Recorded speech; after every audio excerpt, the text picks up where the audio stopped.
لکھا ہے کہ 15 شعبان کی رات جو ہے وہ بھی بڑی مبارک رات ہے، اس کے اندر بھی کوئی خاص حکم نہیں ہے ہمیں قرآن و حدیث میں، لیکن جتنا ہو سکے طواف کریں، نمازیں پڑھیں، ذکر اللہ کریں، تسبیحات پڑھیں، تحمید، تسبیح، تقدیس، تحلیل، یعنی سبحان اللہ والحمدللہ لا الہ الا اللہ، سبحان اللہ وبحمدہ سبحان اللہ العظیم، سبحان اللہ وبحمدہ عدد خلقہ وزنۃ عرشہ ورضا نفسہ ومداد کلماتہ، اور تلاوت قرآن، یعنی جتنا ممکن ہو سکے تاکہ رمضان کے آنے سے پہلے پہلے ہماری اصلاح ہو جائے۔ استغفار کریں، اگر حقوق العباد کسی کے دینے ہیں تو ادا کرنے کی کوشش کریں، کیونکہ جب تک حقوق العباد ذمے ہونا چاہیے اس وقت تک عبادات قبول نہیں ہوتی، دعائیں منظور نہیں ہوتی۔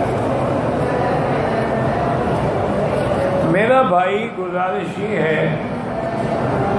کہ شب برات کے بارے میں یہ جو بات علماء کہتے ہیں کہ قرآن پاک میں جو ہے کہ لیلۃ مبارکۃ انا کنا منذرین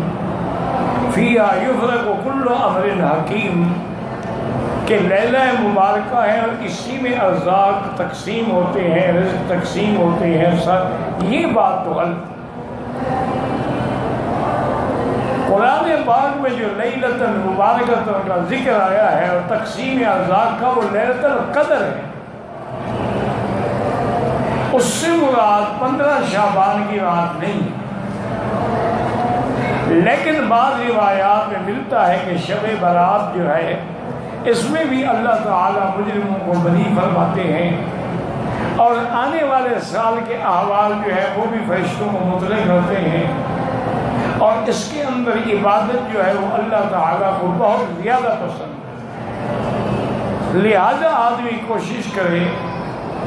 کہ 13، 14، 15 شعبان کے روزے رکھے تاکہ لیالی البیض کی سنت بھی پوری ہو جائے اور 15 کا روزہ بھی ہو جائے۔ صرف ایک دن کے روزے رکھنے کا کوئی حکم نہیں، اور باقی اس رات میں جتنا اللہ توفیق دے، جتنا اللہ عبادت کرنے کی ہمت دے، اتنا ہی انشاءاللہ اللہ کے یہاں اس کی شان ہے، چونکہ یہ ایک ایسا مہینہ ہے جس میں حضور سب سے زیادہ روزے رکھے تھے، اور حضور دعا کرتے تھے